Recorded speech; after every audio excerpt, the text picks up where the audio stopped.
Let's bring in House Majority Leader Congressman Steve Scalise from the great state of Louisiana. Congressman, thanks so much for joining the program. What is your reaction to all of this that just happened yesterday with Hunter Biden and the court essentially saying no deal, go back and draw something up? Yeah, well, good morning. Good to be with all of you this morning. And I think it was a bombshell, but it was also a signal from the judge, and I applaud the judge, that there is something that stinks in this plea agreement. And I think there are a lot of questions. At some point, these people that were working for the federal government cut this sweetheart deal with Hunter Biden. You know, Wall Street Journal had a really good opinion piece yesterday that pointed out anyone else in America that did what Hunter did would go to jail. And yet here you have this blanket immunity, and the judge actually was concerned about that. You know, how am I going to sign an agreement that literally lets him off the hook for things that he had done in the past when we don't even know if the investigation is over? You know, what we've been doing in the House and Jason Smith's committee, Jamie Comer's committee, and Jim Jordan's committee combined last week with that, those whistleblowers that came forward and brought more riveting evidence. They talked about some even deeper crimes that they were trying to look into, and they were told to stand down by their superiors.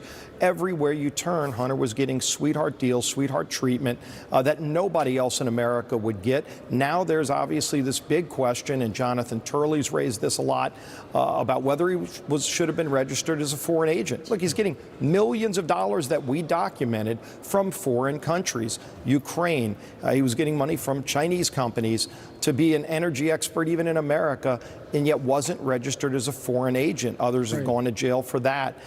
There are even more questions. Our committees are not going to stop working. You show that clip from Jason Smith. You know, this bizarre twist just 2 days ago where Jason Smith's attorneys had filed some information with the judge, and then somebody from the other counsel from Hunter Biden's law firm called and basically got it pulled down. And the judge said, hold on a second, were you misrepresenting yourself? That hasn't even really been answered adequately.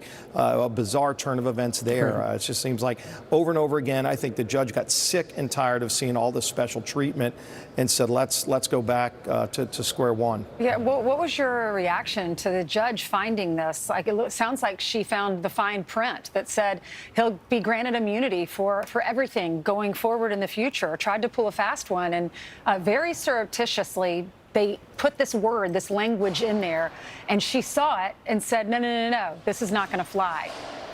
Yeah, that was section 14 and 15 of the plea agreement. And the judge looked at that and said, hold on, you're telling us that you can't turn over information to Congress. We're still trying to get more information. And the Justice Department, the FBI are saying, we can't give it to you because there's an ongoing investigation. And the judge said, well, if there's an ongoing investigation, how can you give him immunity for things that happened when you're still looking into it? So I'm not going to sign off on this. And again, I applaud the judge because nobody in America would get that kind of sweetheart deal. He shouldn't, just because his last name's Biden. You know, Steve, we've heard so much over the last couple of months. David Weiss, the U.S. attorney whose department brought these, you know, they agreed to this sweetheart deal. And it's a head scratcher. You know, why would Hunter Biden wind up with such great treatment? Oh, yeah, they all work for his father, who heads up the executive branch. David Weiss says, look, I'm not the decider about this stuff. And then you hear the attorney general say, no, it's all on that guy, David Weiss. It seems like somewhere between David Weiss and the attorney general, somebody else at the Department of Justice is calling the shots. Right, and it keeps pointing back to people like Weiss, and if it's not them, they need to start talking about who it is, because we're not done with this investigation, and it's not just about Hunter Biden. We obviously have seen all these references to the big guy. There are still more bank accounts we're trying to get that we're seeing the administration trying to block, the White House is trying to block. You just saw days ago, and this is significant, by the way, you know, for years, including during the campaign, Joe Biden kept saying he never talked with his family about their business dealings. We've got the video over and over of Joe Biden himself saying that. And then just a couple of days ago, Karine Jean-Pierre changes that and says he never was in business with his family. That's a major change. The White House still hasn't explained that. And what about all those times that Joe Biden chided other people, including during the campaign, by saying, I never talked to anybody in my family about business dealings. It seems pretty clear that that's no longer the case, because there's evidence of him talking about business dealings, talking to people at Burisma. So that's another change that the White House hasn't adequately explained. Well, Congressman, I think you guys deserve a lot of credit. So often when I'm out in diners talking with the voters out there, especially Republican voters, they say you guys aren't fighting hard enough. When you guys fought and you guys were on the gas, and I don't think we got this. We would get this revelation without you guys fighting. I think the judge saw those documents that you provided and was moved by them as well to dig a little deeper.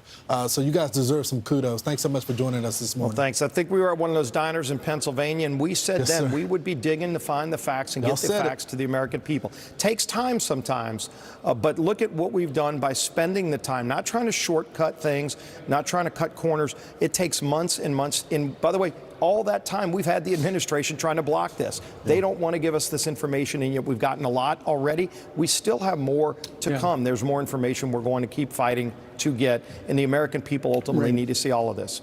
Steve, before you go, yesterday, a scary moment there in the U.S. Capitol with Mitch McConnell, where, reportedly he got lightheaded, is what his office said. Have you heard how he is? I haven't. I need to reach out to him. Obviously my thoughts and prayers go out. We saw that, but I have not spoken to him yet. Well, we hope he's okay. All right. There he is right there. He was just froze for a while. He was talking and just stopped talking and froze. All right. Congressman, thank you very much.